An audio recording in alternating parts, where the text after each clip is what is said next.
സങ്കീർത്തനങ്ങളുടെ പുസ്തകം 107 20 അവിടുന്ന് തൻ്റെ വചനം അയച്ച് അവരെ സൗഖ്യമാക്കി വിനാശത്തിൽ നിന്ന് വിടുവിച്ചു.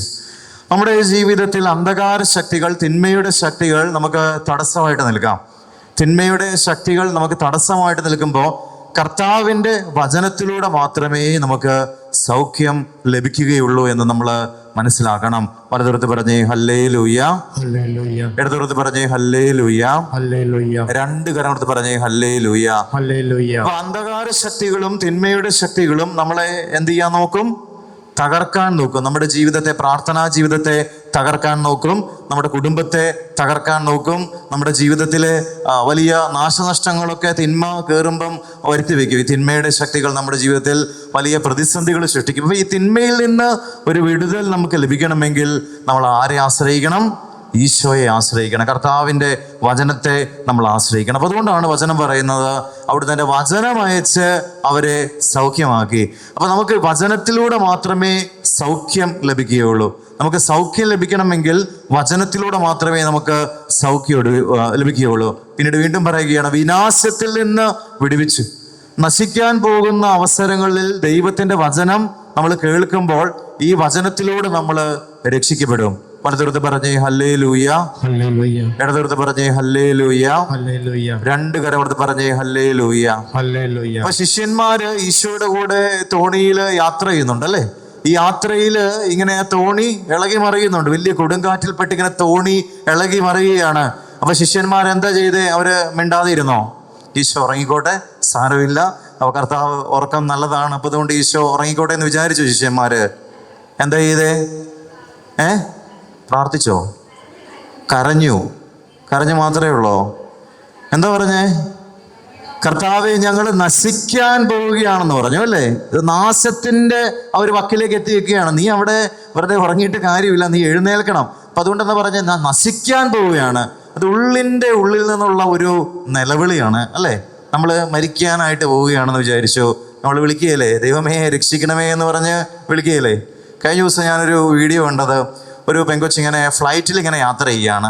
അപ്പോൾ ഈ ഫ്ലൈറ്റിൻ്റെ കൺട്രോൾ പോയപ്പോൾ അവളെ സെൽഫി എടുത്ത് വെച്ച് വീഡിയോ ഇങ്ങനെ എടുത്തു. അവളിങ്ങനെ ഇളകി മറിയുന്നതും കണ്ണീരിങ്ങനെ ഒഴുകുകയാണ്. അവിടെയുള്ള ആളുകൾ എന്താണ്, അവൾ അലറി വിളിക്കുകയാണ് അവിടെയുള്ള ആളുകൾ. അപ്പോൾ എന്താണ്, ഇതുപോലെ മരണത്തിലേക്ക് പോകുന്ന പല കാര്യങ്ങളും, അതുപോലെ മരിക്കണമെന്നില്ല, ഇതുപോലെ നമ്മുടെ ജീവിതത്തിലെ പ്രതിസന്ധികൾ വരും. അപ്പം നമ്മൾ ആരെ വിളിക്കണം? ഈശോയെ വിളിക്കണം അല്ലേ?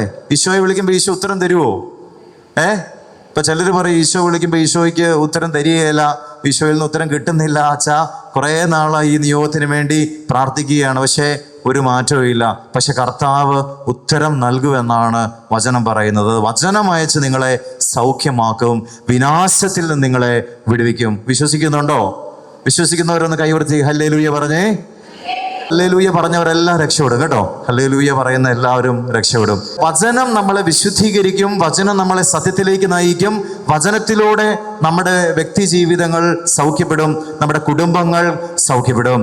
അതുപോലെ യോഹന്നാന്റെ സുവിശേഷം 17:17 പറയുകയാണ്, അവരെ അങ്ങ് സത്യത്താൽ വിശുദ്ധീകരിക്കണമേ, അവിടുത്തെ വചനമാണ് സത്യം. എന്താണ് സത്യം?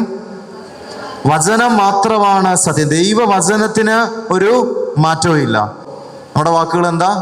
ഇന്ന് പറയുന്നത് ചിലപ്പം അല്ല നാളെ പറയുന്നത് അല്ലേ? മാറ്റി പറയും.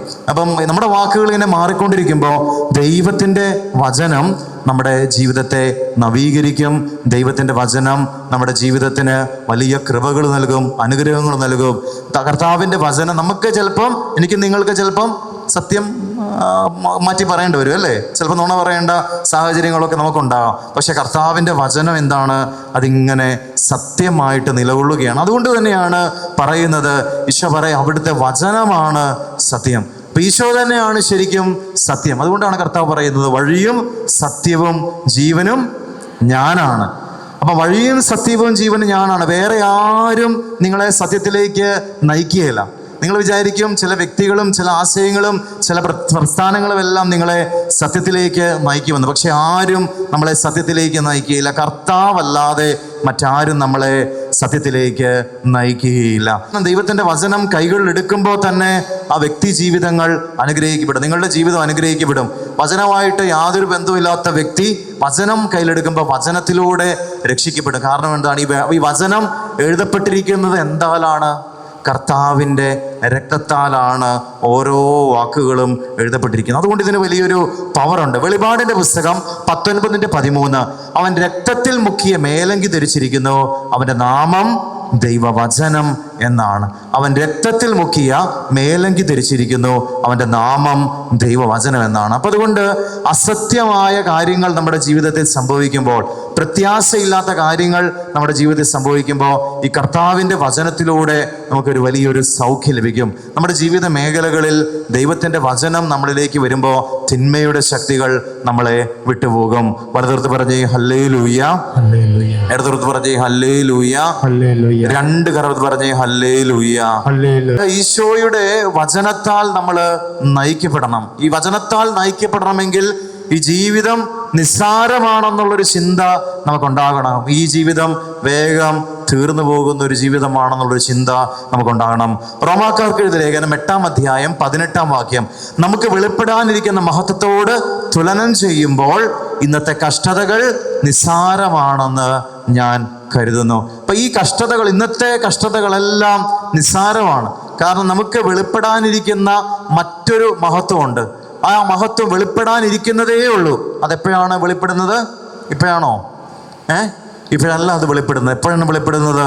നമ്മുടെ പേടിയാണോ പറയാൻ? നമ്മുടെ മരണശേഷം. നമ്മുടെ മരണശേഷം മറ്റൊരു മഹത്വം നമ്മൾക്ക് ലഭിക്കും. ആ ഒരു മഹത്വത്തിന് വേണ്ടിയാണ് ഞാനും നിങ്ങളും എല്ലാം ജീവിക്കുന്നത്. അപ്പം നമുക്ക് ഇതിനപ്പുറം ഒരു ജീവിതമുണ്ട് അല്ലേ? അപ്പം അവിടെ വെച്ച് ഇപ്പം നമ്മൾ കാണും, പിന്നെ നമ്മൾ എവിടെ വെച്ച് കാണും? ആരും ഒന്നും മിണ്ടുന്നില്ലല്ലോ. നമുക്ക് പേടിയാവും തോന്നുന്നു പറയാനായിട്ട്. മരിക്കാനൊന്നും ആർക്കും ഇഷ്ടമില്ല.